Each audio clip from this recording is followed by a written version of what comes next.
One of my favorite things to do is to visit my local pet store and look at all the cool fish swimming around the aquarium. One day, I noticed this "Don't Let It Loose" sign that said we should never release a pet into the wild. But why? Hi, my name's Aurelia, and I'm a technician for the Invasive Species Program at Colorado Parks and Wildlife. Let's figure that out together and learn how we can be responsible pet owners.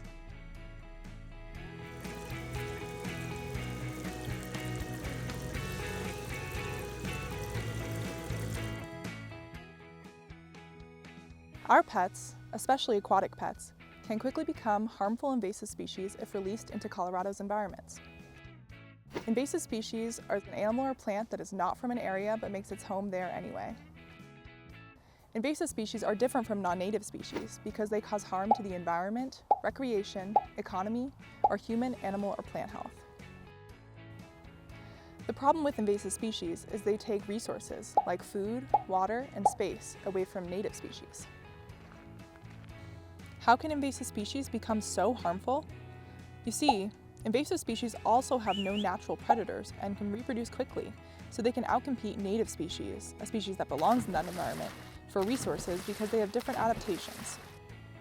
An adaptation is a trait or behavior that makes them better at using Colorado's resources. This leaves native species struggling to survive and can permanently alter Colorado's environments. Many of the pets we keep in our homes can become invasive species if we do not care for them responsibly. Did you know that a pet goldfish, if dumped in a lake or pond, may be able to live there and negatively impact the plants or animals that belong in that pond?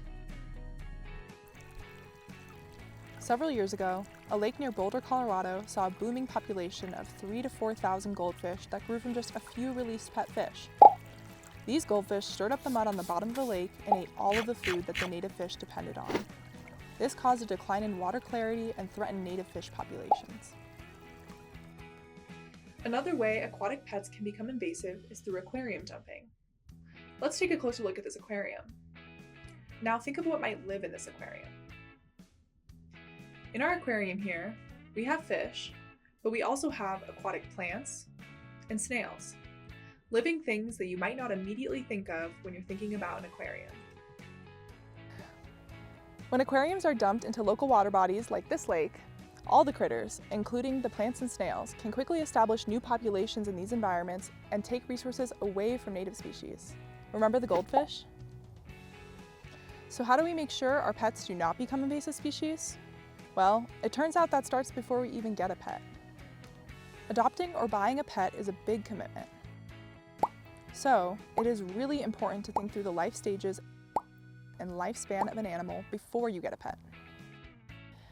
However, even when we plan ahead, sometimes things happen that prevent us from being able to continue caring for our pets. What should we do then? We can't let them loose. Well, there are many things we can do besides releasing our pet, like finding a pet store that will help rehome them. One place where you can find a list of pet stores that will help rehome your pet is the Don't Let It Loose website.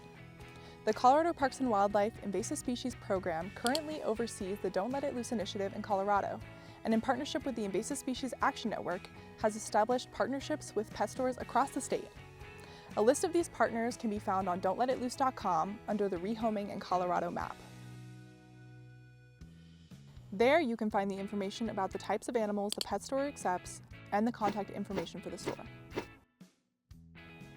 Keep in mind though that many pet stores accept surrendered pets, so your best option may be to check with your local pet store first. Before bringing in your pet, remember to call ahead and make sure that the pet store has the appropriate space and staff needed to accommodate your animal. You can also check with your local pet shelter or humane society. Still can't find a home for your pet? How about asking a friend or a family member if they would like a new pet?